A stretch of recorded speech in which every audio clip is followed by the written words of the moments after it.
Oh boy, when it comes to Halo Infinite, we've been waiting for months and months to see something from the multiplayer side of things. And finally, over this past weekend, we got a first look through the flighting that 343 did for the Halo Infinite multiplayer. Now, of course, we only got to see 3 maps, and for the most part, we really only got to fight against bots, but let's be real, it was a really fun experience. But you know us, while everyone else was out there practicing their aim, getting better at landing headshots and map familiarity, we were just walking around happy to be able to explore some brand new settings from Halo Infinite. And along the way, not only did we find some really awesome Easter eggs or references, there also were numerous obscure and nuanced details we caught along the way, and we really wanted to put a video together of literally every little thing that we found. So whether it's the big and obvious Easter egg to maybe just an obscure little thing that we noticed that we appreciated, let's look at some of the secrets and Easter eggs you may not have noticed in the Halo Infinite flight. Now, for our experiences, we recorded this on our Xbox Series X's, as at the time of the flight, it seemed like that was the most stable and high-quality system to play this build on. Even some of our friends who were playing on really beefy computers couldn't get some of these textures to fully load in, and while we assume we'll see plenty of improvements before the actual release of the game, maybe some players haven't actually seen these small details just yet. So let's go ahead and look at the first map that was available day one when the flight finally actually did manage to load up for players. Live Fire is a pretty cool map, and while at first glance it just seemed to be a standard UNSC level, a lot of fans were quick to notice the very obvious Sergeant Johnson reference that's just right there in front of everyone. But Johnson isn't the only one who has a reference in this map. If you go up to the tower, you can see June is on the wall here, which was something we didn't notice until like the second day of playing this map. There's also another Spartan helmet that heavily resembles Noble Six's helmet from Halo Reach. If you look outside of the map, you can see a little area that very much so resembles the main menu area that shows your fire team's Spartans just kind of hanging out, and we think that that might be the same map area that's used, but we're not 100% positive on that one just yet. You can actually shoot the helmets off of the brute training dummies. We didn't notice this until a little bit later on, but if you pay attention to above the weapon pickups, there's actually a little loading bar that tells you when the gun is going to respawn. Don't know how it took us so long to actually realize this. This one's not so much an Easter egg or a reference or just something neat, but it says caution,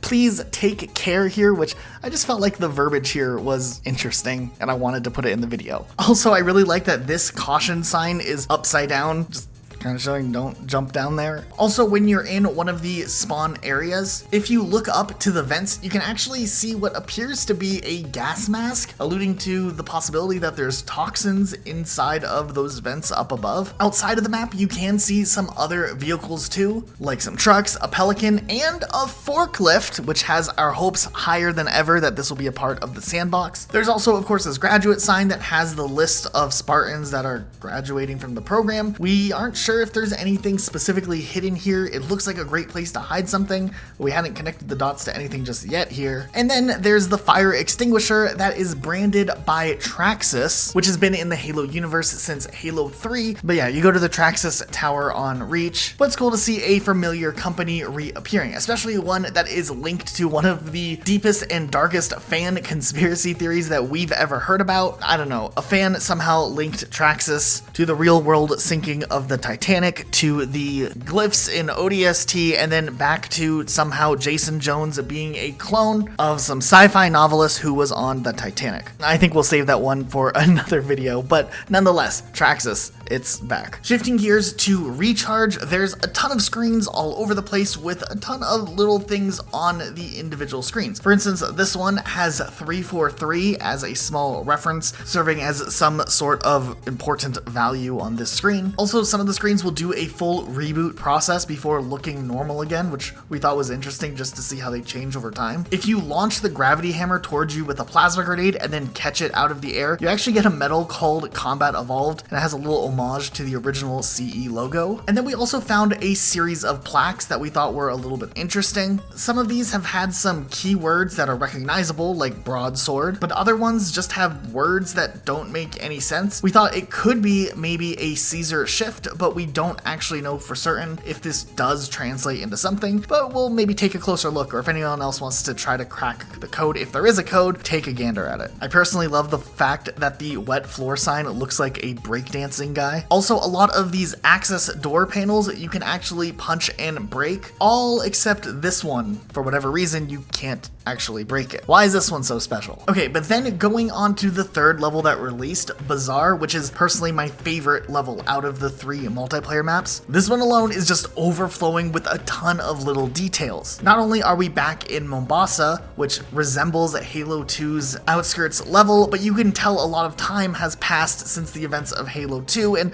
Mombasa itself is trying to rebuild itself. So right away, there is a ton of UNSC propaganda posters all over the place, mostly just some simple recruitment posters. There's also a few Master Chief posters around the area. There's also this poster with a face of a character that we couldn't quite make out, but it's really all over the place in different sizes and shapes. This one's really clever, but there's a ton of framed pictures throughout this level, which is just concept art from the game itself and this level specifically, which just seems really clever that they would hide concept art within the actual realized version of the map. We found this newspaper that has a picture from the Halo 4 cutscene. There's also this little cafe that has a ton of detail and charm. For instance, there's a little reference to the plant that needs to get watered too every once in a while. There's some sticky notes and writing on the wall. Apparently, there's some secret code on one of the sticky notes that we have no idea what it goes to. I mean, it could just be like a Wi-Fi password or something, but hey, maybe it'll come up later and maybe someone will run with it and figure out if there is something to this. Seriously, we're looking at every detail. We did look for J signs and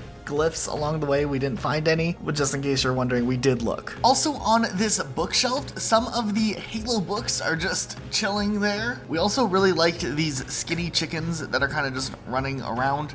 I don't know, they're kind of adorable but hilarious at the same time. Also, we noticed that it's super interesting how some of the signs will actually collapse and fall when interacted with or shot at. Just a cool little destructive detail that they put into this map. There is a lot of really interesting graffiti, like there's this Master Chief wall graffiti piece which looks really cool. The word runaway is graffitied on the wall in several different places, and there's a few other little graffiti symbols here and there. In the background, if you look out in the skybox, it does look like the space elevator, which of course was destroyed in Halo 2 and Halo 3 ODST, is maybe in the process of being rebuilt, but still seems like it has a long way to go. Also, if you're not allowed to have a donkey pull your cart and you can't push your own cart, how are you going to get your cart moved around this little area? There's a little ventilation system that you can actually crawl through, and I was really surprised when this happened, but if you step down and drop onto the lower area, you'll fall right through the metal platform and it will fall on the ground and you're just there. I just thought that interaction, or whoever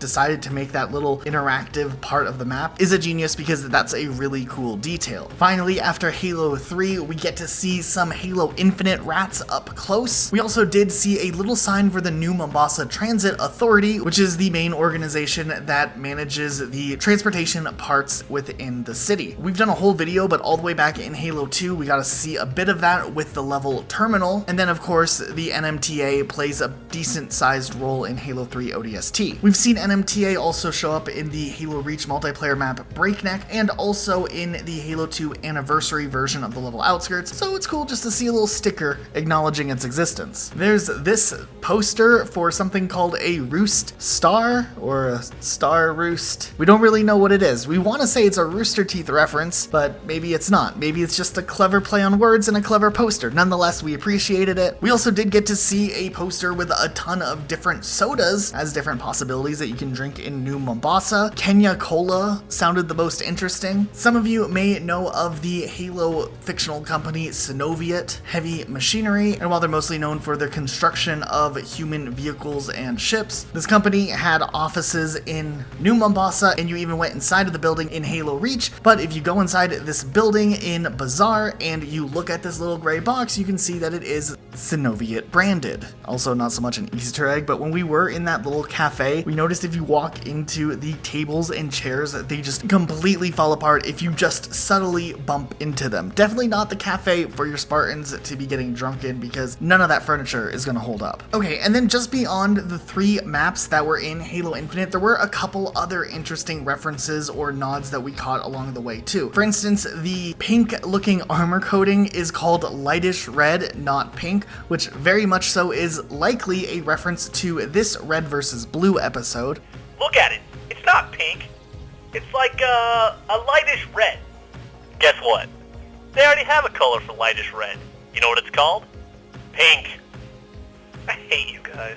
Where this ongoing joke of Donut, who very obviously is not pink, but lightish red, joins up with the other reds. If you get to this promotional screen for the Battle Pass, which is just the test Battle Pass used for this flight, at the very top it says, "You told me there wouldn't be any cameras," which is a reference to the Halo 2 cutscene, which is dialogue between Master Chief and Sergeant Johnson. You told me there wouldn't be any cameras. And you told me you were gonna wear something nice. There also was a challenge called Agohi? Agoji?